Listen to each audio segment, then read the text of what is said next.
Let's get John 11. Everybody turn to John chapter 11. John 11 and verse number, last time we finished in 16. Thomas has said, let's also go and die with him. Perhaps he's talking about Lazarus, perhaps he's talking about Jesus. In verse 17, we continue on. It says, Then when Jesus came, he found that he had lain in the grave 4 days already.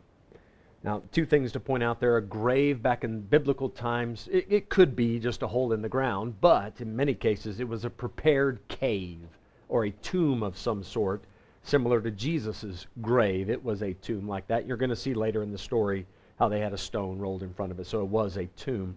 And then it mentions that found that he had lain in the grave 4 days already. I think John is adding that detail into this story just so that you know how impressive, how immensely impressive this miracle is.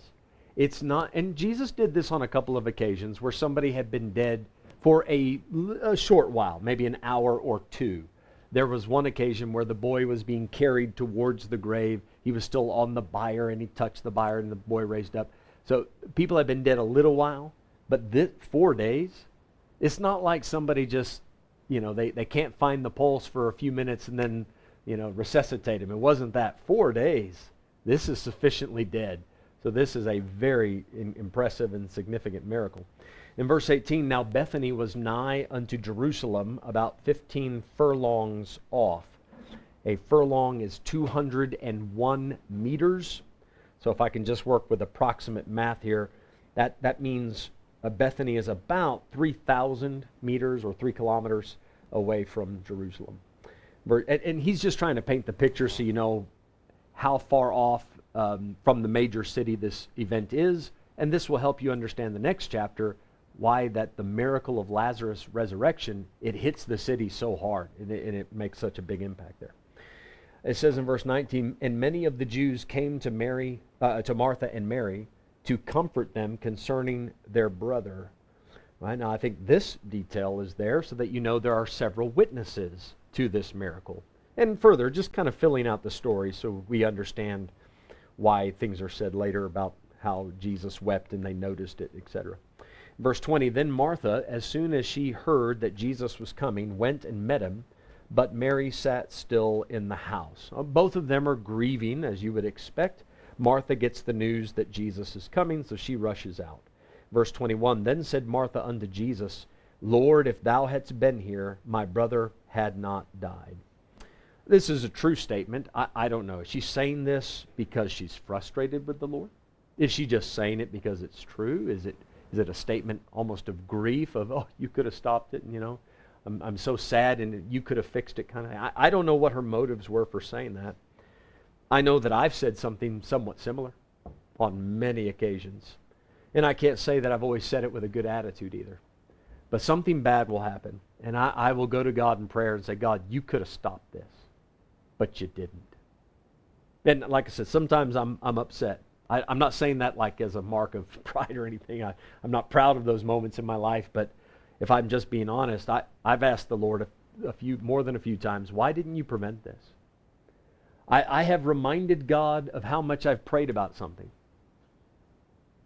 I don't know if you've ever done that, right? But this is why I say I don't know why Martha said that exactly. I'm not going to pretend to know her motives, but back in, verse 3, Therefore his sisters sent unto him. They sent a message. Well, that's the equivalent of prayer, right? They sent word to Jesus saying, please come and help. Lazarus is busy dying. You got to get here. And now Jesus finally shows up, what is apparently very late. And Martha says, if you'd been here, I prayed about this, right? I've asked you about this. And yet it is all falling apart. Lord, you drag your feet. That's why this is happening. And I've been there with the Lord a few times. I say this, I speak as a fool. I said, God, I did my part. Now, why didn't you do yours? Now, I've said that to the Lord out of grief and frustration and confusion, and I'm just, I don't know how many of you know the name Richard Vormbrandt. Do you know that name? Richard Wurmbrand. I really strongly recommend you read his story.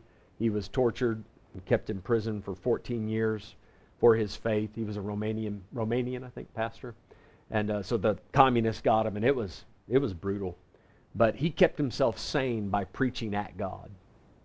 And you read his story. He would go through the Ten Commandments and preach them to the Lord and explain to the Lord how the Lord was breaking them.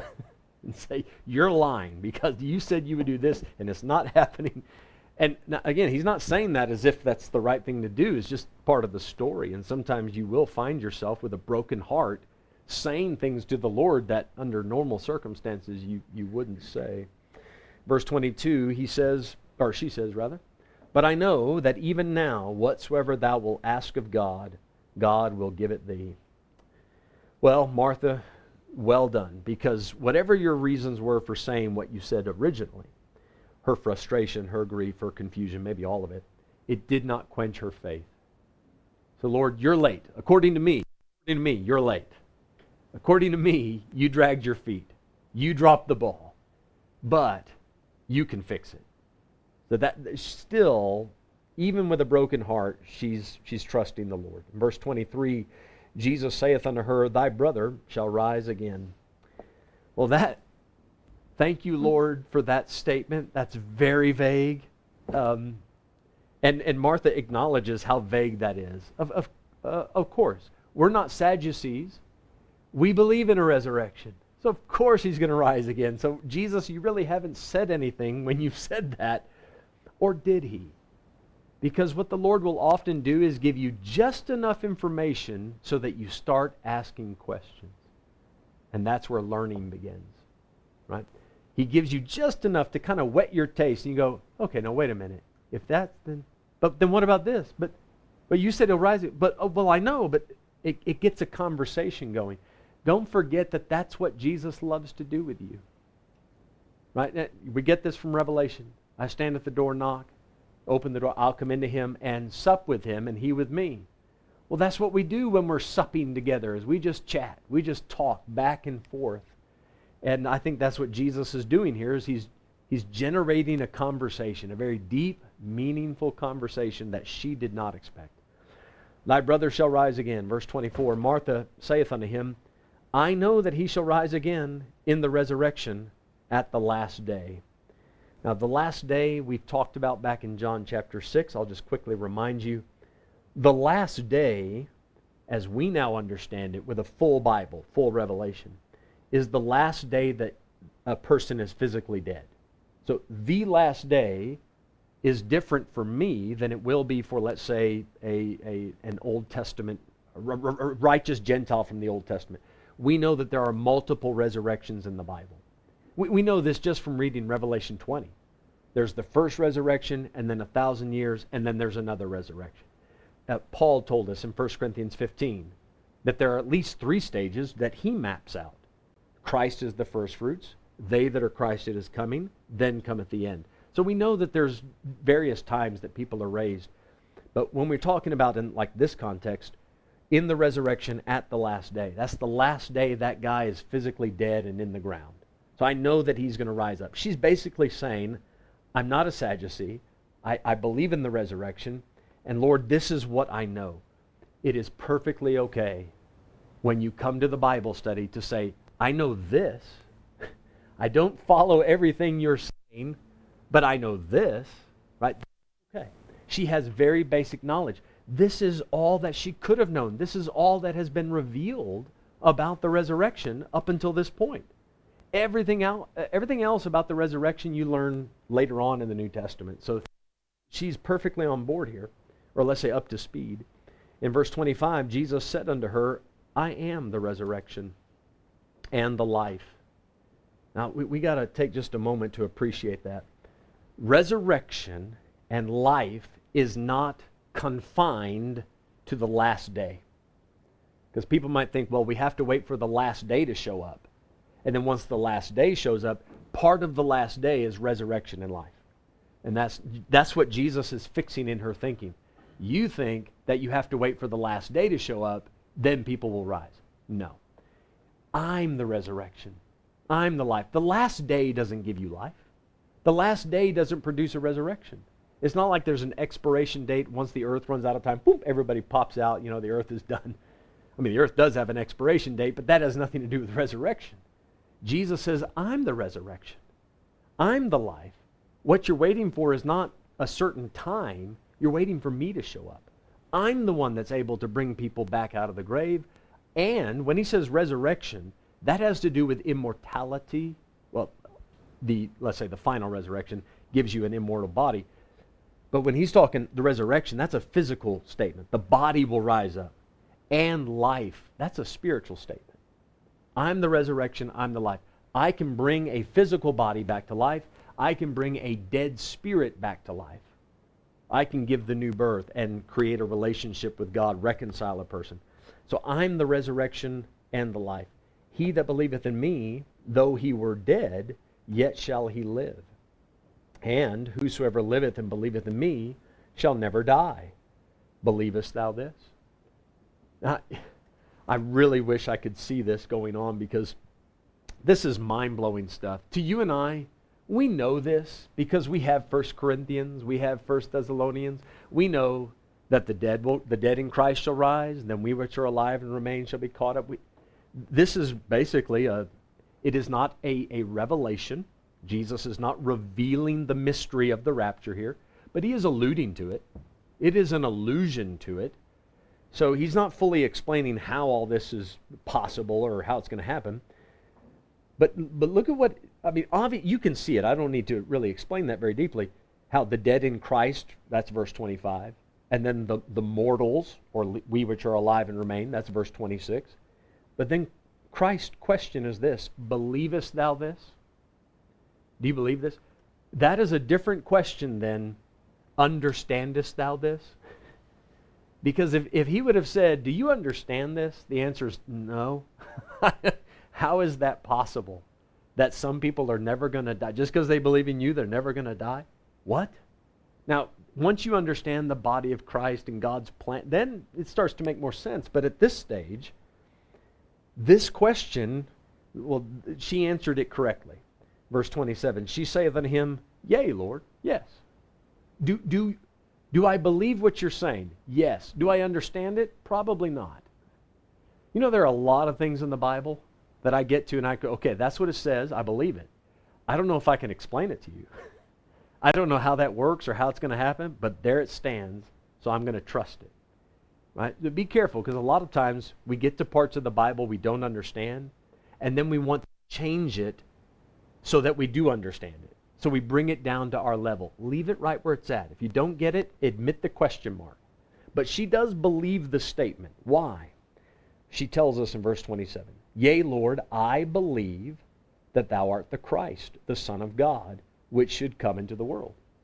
Well, now that's not what he asked about, right? He's asking about this resurrection stuff. She says, well, I'll tell you what I do believe. I believe you're the Son of God. I believe you're the Messiah. You're the one we've been waiting for. So she is, what she's, I think, claiming to say here, or claiming, is I believe what you're saying about the resurrection because I know your character. Because you are the Son of God, you are the Messiah, the prophet one, then I trust these other things that you're saying to me. And this is actually, I think, a very good lesson for all of us. Once you know and understand the character of God, it is easier to accept the question marks of life. Why would you allow this? Why did you drag your feet? Why didn't you answer this prayer on time? Well, I know that you're a God of justice and mercy and truth, and you don't, I know your motives, your intentions. I know the kind of God you are. So I know you're not trying to hurt me. You're not just taking pleasure in my affliction. We know certain things about God that allows us to trust him when he says strange things to us, and we go, wow, I don't know how that works, but okay. Yes, I believe you. I trust you. So I believe that's what Martha is claiming here. Verse 28, And when she had so said, she went her way, and called Mary her sister secretly, saying, The Master is come, and calleth for thee. As soon as she heard that, she arose quickly, and came unto him. Now Jesus was not yet come into the town, but was in that place where Martha met him. So just giving us some proximity. We're just getting a few extra details of how Martha fades out of the scene and how Mary now comes into the scene. In verse 31, the Jews then which were with her in the house and comforted her, when they saw Mary, that she rose up hastily and went out, followed her, saying, She goeth unto the grave to weep there. Well, she's not. She's going to spend some time with the Lord. But again, just painting the picture for us. Verse 32, Then when Mary was come where Jesus was, and saw him, she fell down at his feet, saying unto him, Lord, if thou hadst been here, my brother had not died. So I'm going to say, I think this is a safe guess, that Martha and Mary were probably talking about this beforehand. And that's why it's the first thing on their minds, first thing on their lips. If Jesus just would have showed up on time, if he would have gotten here sooner, then this wouldn't have happened. Now, as far as the other Jews that are about to witness this, they are expecting for Mary to go straight to the grave and to mourn. And they can see Mary is probably, I think this is another safe guess, she's the more emotional one between Mary and Martha. And they want to be there for her, but rather than going to the grave, she goes straight to Jesus. So now they're probably standing back going, okay, we didn't expect this. And listening in and just following this conversation because it's a little unique. In verse 33, when Jesus therefore saw her weeping, and the Jews also weeping which came with her, he groaned in the spirit and was troubled. I think that's a fantastic verse. Not that I enjoy seeing the Lord feel pain or anything, but we are reading here about our great high priest. We are reading here, this helps us, I think, color in the book of Hebrews a little bit. When we read about how he's touched with the feeling of our infirmities. This is Jesus looking on somebody else's pain, and it hurt him. He felt that pain. He's touched with the feeling of their infirmities. It says there, he groaned in the spirit. Have you ever been in such deep pain that just inside there's just this, I don't think I can go through this anymore. I don't think I can handle it. It's just too big. Now, Jesus, of course, he can handle it, but he's groaning in the spirit. Just going, oh man, this is awful. And he's troubled. He was troubled by it. Why? Because Mary was troubled and everybody else. I think this actually gets a little bigger than just Mary or Martha and Lazarus. I think in a way, Jesus sees that one scenario, but then he realizes he's been up in heaven watching this happen at this point for 4,000 years. One after another, people dying, people going to the grave, people mourning. He's been seeing this over and over again. And now these are his close personal friends in that human sense. Remember we talked about last week. He loved them in that friendship kind of way. And now he's experiencing this from this human level. He says, wow, this is what sin has done to the world. This is what everybody has to go through. At some point, we're all going to be there. And Jesus knows exactly how difficult that is. In verse 34, and said, Where have you laid him? They said unto him, Lord, come and see. Now, in their minds, where have you laid him? Just like they thought Mary was going to the grave to weep and to mourn, and, somebody might say their final goodbyes before, this isn't before a burial, but just saying their goodbyes and, getting some closure, probably thinking Jesus is going to do much the same. This is his close friend, passed away 4 days ago. Even Jesus hasn't waited 4 days to raise somebody before.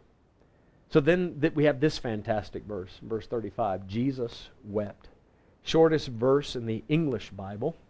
Greek Bible, the shortest verse is actually over in 1 Thessalonians chapter 5. Rejoice evermore. That's the shortest verse in the Greek Bible. But Jesus wept. That's the shortest verse in the English Bible. So I think just because it stands there alone, it shows how profound this moment was. That they said, come and see, and he stands there with tears falling down his face. Well, that helps me, because whenever I'm brokenhearted, Jesus cares. And this is where these songs come from. Does Jesus care when I've said goodbye to the dearest on earth to me? When my sad heart aches till it nearly breaks, is it aught to him does he see? Oh yes, he cares. I know he cares. And these are the kind of verses that does that for us. In verse number 36, then said the Jews, behold how he loved him. So the witnesses, they could see how genuine this was. These weren't, as they say, crocodile tears. He was genuinely troubled. In verse 37, some of them said, could not this man which opened the eyes of the blind have caused that even this man should not have died? Well, they're right. They're right. They don't have all the facts like Mary and Martha. I don't think they had the faith that they had, but just simple reasoning. If this guy could do all those other miracles, surely he could have helped this guy while he was sick. That's a possibility. But, as always, Jesus is about to exceed their expectations, right? 'Cause they're thinking what might have been. There's a reason he waited. And, boy, it's hard to think sometimes that Jesus will wait, and it will bring about suffering.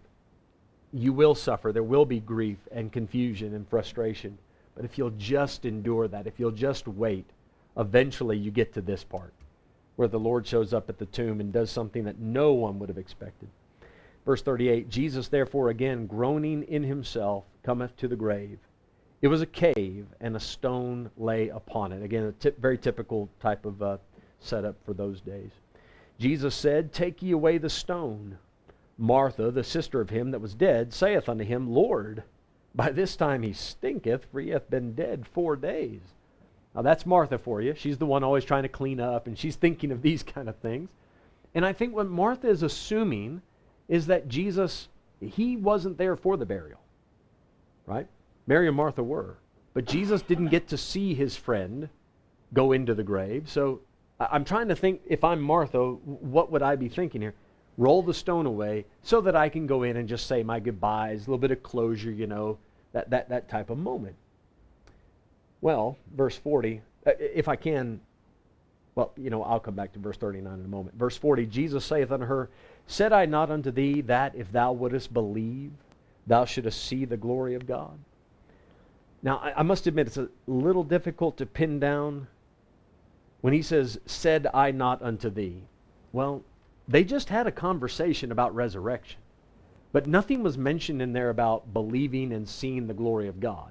Right? Not that exact phrasing. Perhaps that is just a summary of what they've just been talking about. That if you'd believe, then you wouldn't die, and that if they did die, then I would raise them. Maybe all of that is summarized by saying you'll see the glory of God. Or maybe it's this. Look back at verse 3 and 4.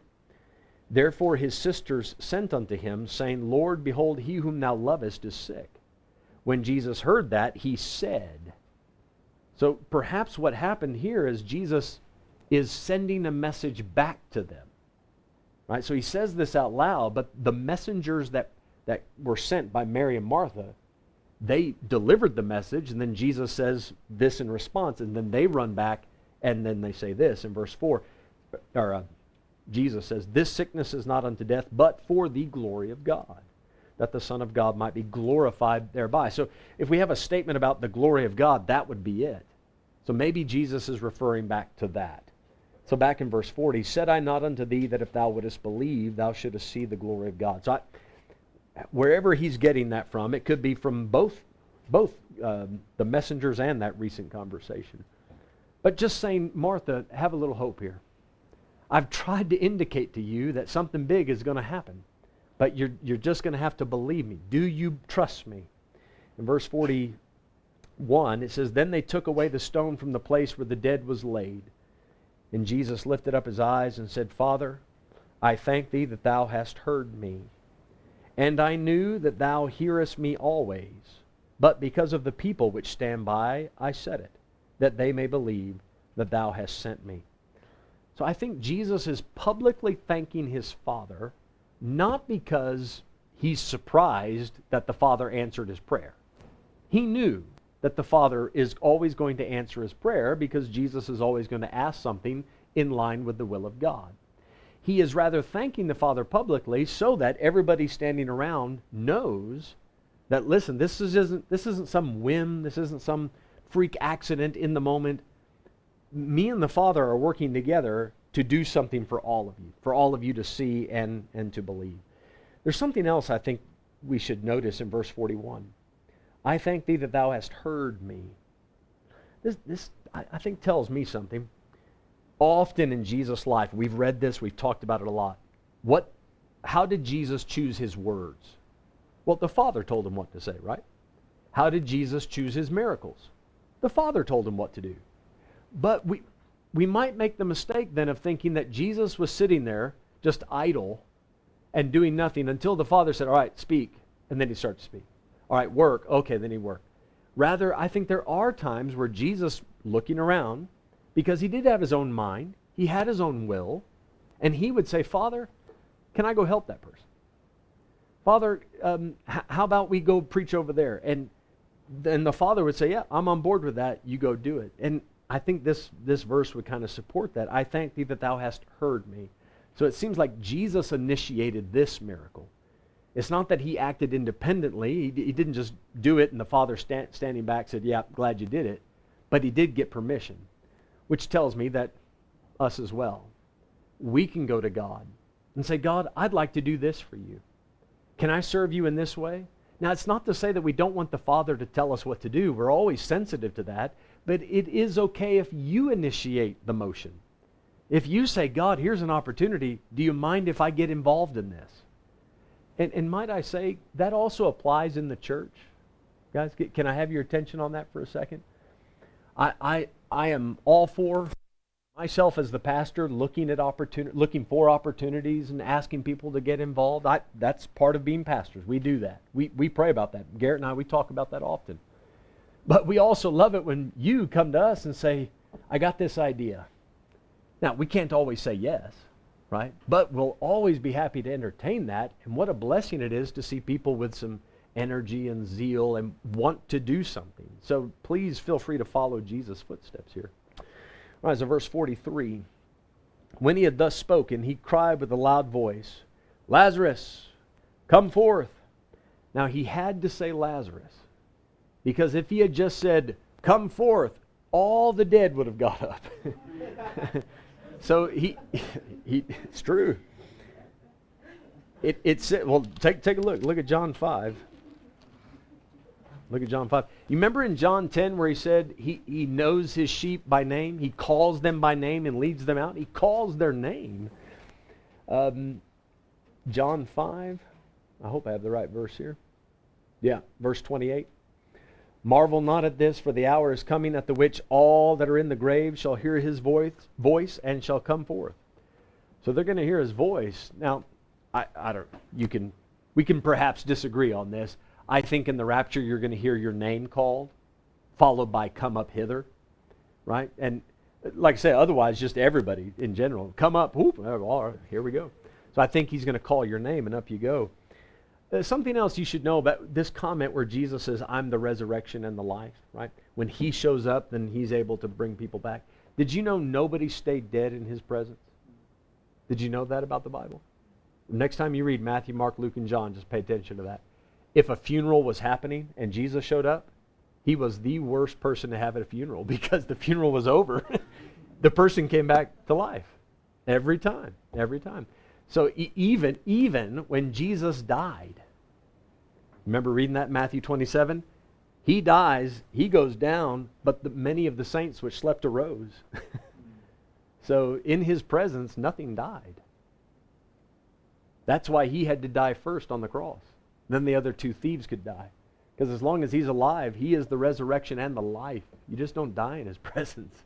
But in any event, that's perhaps a side note to this. Lazarus, come forth. Verse 44, and he that was dead came forth, bound hand and foot with grave clothes, and his face was bound about with a napkin. Jesus saith unto them, loose him, and let him go. All right, so there's a couple of things I want to point out from verse 40. Where is it? 39. I'm sorry. Where is that? Where he says, roll the stone. Yeah, verse 39. Take ye away the stone. Could Jesus have done that? Wouldn't that have been perhaps an even more impressive miracle? Say, stone, be gone. And the stone rolls away. But Jesus has the people get involved in this. And he says, you guys roll the stone away. And then when Lazarus comes forth, he tells the people, loose him and let him go. Well, Jesus could have said, napkin, be gone. and everything that he's bound up with. He could have told the grave clothes to, but Jesus has the people get involved. Now, I think there's a very general lesson to that sometimes, yes, the Lord could fix your problems. He could make things right, but sometimes there's something you need to do, right? So he's going to put you to work or get some action out of you to allow the situation to come right. But I think there's a nice picture here. There's a picture of evangelism and a picture of discipleship. So people that are dead in their trespasses and sins, the Lord will have us go and roll the stone away. Prepare a way for that person to get to the Lord. Right? Remove whatever obstacles. This is us perhaps getting a gospel tract into their hand or having a profitable conversation and answering some of their long-standing questions. And we're just removing some of their doubts. Right? However you want to think about that stone. We're just getting that stuff out of the way so that they can hear the Lord's voice clearly and come forth. But then after they have life again, they are still coming out with some baggage. They have a bit of those grave clothes. That's a picture of your old life. And after you're saved, now, okay, you're coming towards the Lord, but you still got this old life hanging around. And you need some other people to disciple you and get you loosed from those bad habits and that stuff that, well, now by this point stinks. You got to get out of that. Now, furthermore, if I can just tell you my imagination on this, it says he came forth bound hand and foot. How did that look? Right? I mean, did he float out? Did he fly out? Do you think he hopped? Maybe on tiptoes? Ding, ding, ding, ding, ding. Because he can't move that much. I don't know. I have no idea, actually. I'm just saying. My imagination really gets the better of me there. And I think, come forth, he's just floating out. I don't know. It's one of those DVD moments. I need to see it. Verse 45, then many of the Jews which came to Mary, and had seen the things which Jesus did, believed on him. So this is one reaction, and then the opposite type of reaction in verse 46. But some of them went their ways to the Pharisees and told them what things Jesus had done. So they were not convinced by this miracle, and they figure, we don't know how he did that. We know that something big just happened, and this is going to cause a lot of problems, a lot of division, and people are going to really make a big deal out of this. We better go tell the leaders so that they can get out ahead of this and put a stop to all the momentum that's about to happen. It's hard to imagine how you could see that and not be convinced. How hard does your heart need to be to see this? And I mean, guys, think about it. Verse 45, it's not just that they saw Lazarus come out of the tomb. But remember the whole story. That's why I think John tells us where the witnesses were in relation to Mary and in relation to Jesus. They saw Jesus comforting Mary. Then they saw Jesus weeping over Lazarus and over Mary and over the whole situation. So they saw his heart in all this, and then they saw him bringing Lazarus. So it's all of that combined, and that's a very compelling thing. In John 12, we'll revisit this miracle a little bit. We're going to see some of the aftermath and how many people were turning just as a result of it. But verse 46, it helps us pivot perfectly into the next section of this chapter. So now we start talking about the killer council that's convened. Verse 47, then gathered the chief priest and the Pharisees a council and said, what do we? For this man doeth many miracles. So they can't deny that. I mean, you have John 9 with that blind man. That was a big one. And now you got Lazarus. Okay, that's even bigger. And it's not like those were the only two. He's been doing a number of miracles. So now, and they know that the Passover's coming up. All the Jews from all over the then known world are pouring into Jerusalem. We got to get out ahead of this, or else, exactly what they're afraid of, verse 48, if we let him thus alone, all men will believe on him. And the Romans shall come and take away both our place and nation. So the Romans had made an agreement with the current Sanhedrin, right? We'll allow you to govern your own people, but as long as you keep things in line and keep paying taxes, et cetera, et cetera. Well, now if Jesus takes over and he becomes the king, the Romans are going to see this as some sort of treachery or treason, and everything's just going to go sour. So when it says take away both our place, I would assume that the place is referring to the temple. We're going to knock the temple down. And our nation. And I think they're talking about the piece of land that we are currently allowed to occupy, that is the land of Israel. So they're going to kick us out of our land, or kill us, and knock the temple down. Which they're right. That's probably what the Romans would have done, and eventually did do. Verse 49, and one of them, named Caiaphas, being the high priest that same year, said unto them, Ye know nothing at all. So he's saying, this is, the typical mob boss mentality. You guys don't know anything. And he said, I got a plan. Now, this tells me that Caiaphas, he's been thinking about this for a little while. I think. He already knows. His conscience is so seared that in this meeting, he can just, in a moment, say, you know what, let's just kill him. Guys, unless you have, it takes time to sear your conscience enough to where you can suggest killing people and saying, this isn't a hard thing. You guys, why is this so hard? You don't know anything. Why are you guys so worried? Just kill him. You don't say that lightly. That's why I said, I think he'd been thinking this for a while. You know nothing at all, nor consider that it is expedient for us that one man should die for the people, and that the whole nation perish not.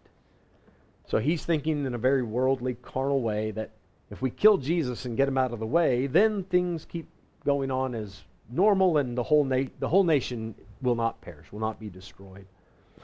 I pointed this out Sunday in my sermon, but I'll say it again tonight in verse 50. Nor consider that it is expedient. And the word expedient, one of its synonyms is convenient. Guys, it's just convenient that we kill one man. And what a incredible thought that for some people it's easier to kill Jesus than to change your life. Than to accept the evidence and say, of course he's telling the truth, and of course he's of God. It's easier for them to just kill the guy. In verse 51, and this spake he not of himself. Because he says one man should die for the people. That could be a very heroic statement if he's talking about himself. Okay, I'll lay down my life. That's of course not what he's saying. This spake he not of himself, but being high priest that year, he prophesied that Jesus should die for that nation. Now, he did not mean to prophesy. He was prophesying. What he said is spot on. He just didn't realize how true it was. So he prophesied that Jesus should die for that nation, and not for that nation only. So this is why I pointed out earlier when it says place and nation, temple and the land of Israel, right, inside those borders. Because here, not for that nation only, not just for the people inside the physical land borders of Israel, but that also he should gather together in one the children of God that were scattered abroad. So there I think you bring into view Jews, and perhaps I can also say believing Jews, that are in these other nations, because they are scattered because of the various dispersions and the captivities that they've been through. So I think if we're just leaving it in the context, I think we'd have to talk about believing Jews. Right? Those are the ones that Jesus would be able to rescue or save through his death. But when we talk about the children of God, that becomes bigger than just Jews. And especially when it says not for that nation only, but any person that would eventually be saved because of Jesus' death, they are all going to be able to be gathered into that kingdom, if you would. So Caiaphas had no idea how big of a statement he was making when he said what he said. But now, bear in mind, though, Caiaphas is making a Jewish statement, so I think that's the safest way to understand that comment. In verse 53, then from that day forth they took counsel together for to put him to death. So now they're just, getting together constantly, trying to work out plans and schemes and how can we manipulate everything so that we can kill him without getting blamed for it. Verse 54, Jesus therefore walked no more openly among the Jews, but went thence unto a country near to the wilderness, into a city called Ephraim, and there continued with his disciples. Now, please make a distinction between the city Ephraim and the land grant I would call it, like to use a South African term, a province. So when Joshua divided the land, Ephraim got land kind of in the middle of everything. You have the map like this. Ephraim's land grant was right about in here. So, but that's the entire section. That whole thing is Ephraim. This city is somewhere probably over here, if I had to guess, or maybe even down here-ish. It's kind of hard to know. He's not too far from Jerusalem, because he's there for the Passover in the next few days. But Ephraim, the city, there were actually several places, I'm going to say several, a handful of places in Israel that had that name. So it's a little difficult to narrow that down. Verse 55, and the Jews' Passover was nigh at hand, and many went out of the country up to Jerusalem before the Passover to purify themselves. Again, I think John is giving us these details, just setting the stage, setting the scene for what is going to transpire over the next several chapters of John. We have this massive gathering coming in, and they're all getting ready for the feast and going through the religious rituals. Verse 56, then sought they for Jesus, and spake among themselves as they stood in the temple, what think ye, that he will not come to the feast? This is not the first time that we've read this in John's gospel. Back in John, 7, they had when Jesus delayed, he didn't come to the feast right away, they were saying the same things. Again, I think just setting the scene for us, everybody's thinking about Jesus. Everybody's talking about Jesus. He's the, I say gossip, he's the buzz. The whole town's buzzing with, what about this Jesus guy? What do we do with him? So now you have not just the people in Jerusalem and Israel, you have Jews that live in Rome, Jews that live in Egypt, Jews that live in Syria. They're all coming down. Jews in Asia, they're all coming down for this feast. So if they hadn't heard about Jesus, they are now. And stories are circulating, as you know that they will. People say, did you hear what he did just a few days ago? That Lazarus guy, I could smell his body from my house. He was so dead. I'm telling these stories, and the people get elaborate with it.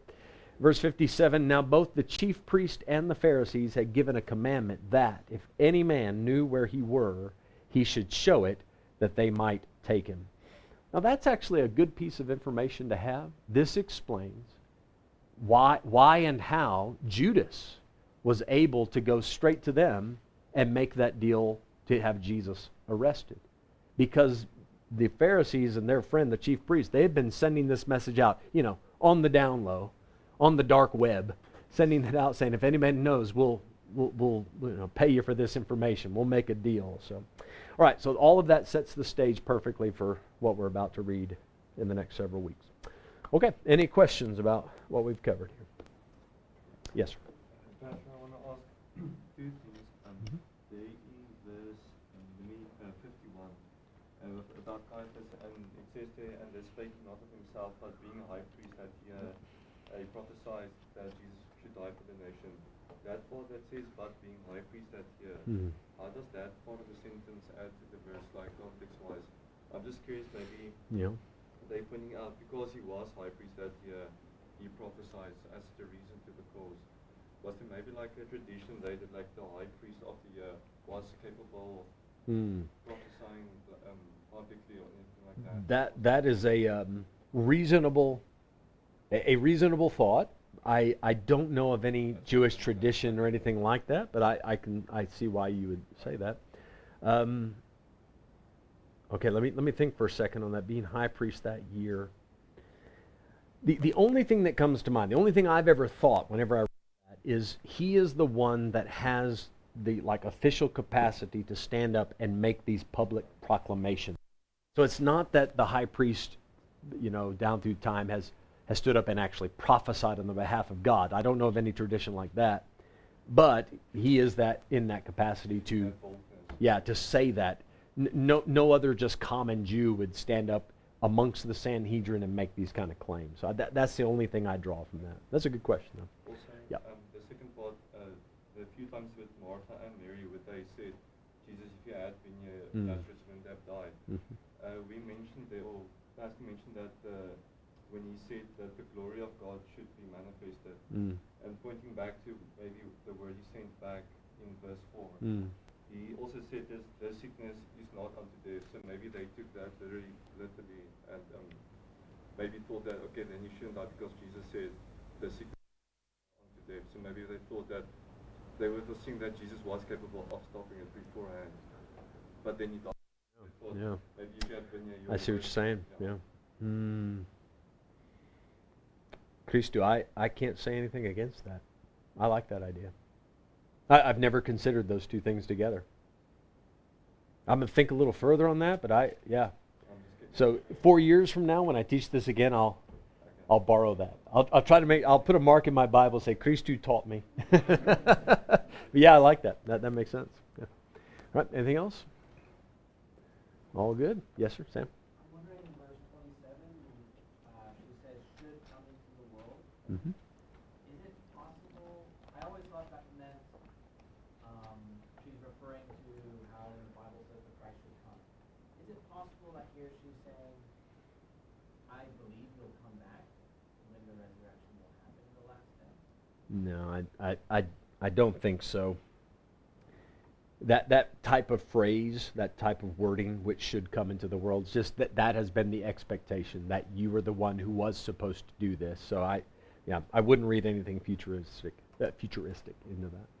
Sorry, Yes, sir. I forgot one question I also want to Yep. ask. In verse 26, when Jesus says at the end, believest thou this, Mhm. he talked a lot about this. And at that verse he points out, whoever liveth and believeth in me shall never die. Mm-hmm. He said this at the moment that Lazarus was dead, Mhm. physically at that Yes. point in time. So Yep. maybe isn't also that speaking to the faith, because your sister, you're seeing now your brother is dead, but do you believe my words that no one shall ever die? So that's like a hard statement, because the brother is currently in the grave and he's saying that. Okay. That's my I think I missed something in that. So are you limiting this just to verse 26? Yeah, just do verse Whosoever 26. liveth and believeth in me shall never die. So are you saying that he's telling Martha, have faith and you won't die? No, like the person that whoever liveth and believeth in me, so if that person believeth in me, Mhm. they shall never die. But assuming Lazarus also believed in Jesus, but Mm. he's currently dead in the grave at Yeah. that moment. So that's like a hard faith statement, is it not? Because Well, I'll tell you what flashed through my mind, and maybe this is what you're trying to communicate here. As I was explaining this to you guys, it went through my head that maybe Martha took that as, maybe she got slightly offended at the statement. And I'm thinking on my feet here, so forgive me if this is kind of combobulated, but to hear this, whosoever liveth and believeth shall never die. Well, then if Lazarus died, that means he didn't believe properly. Martha would have been, hey, did we not believe? I mean, why are we facing this? I don't think she heard it like that because of what she says next. But is that kind of what you were saying? Okay, yeah. That thought flashed through my head while I was explaining it. But yeah, I don't think it was an offense to her. Right? Anything else? All good. All right. The clipboard. I looked at it earlier. I know who it should be, and now I'm forgetting. It's Ruan. That's right. Ruan, can you please close us in prayer? Thanks. Father,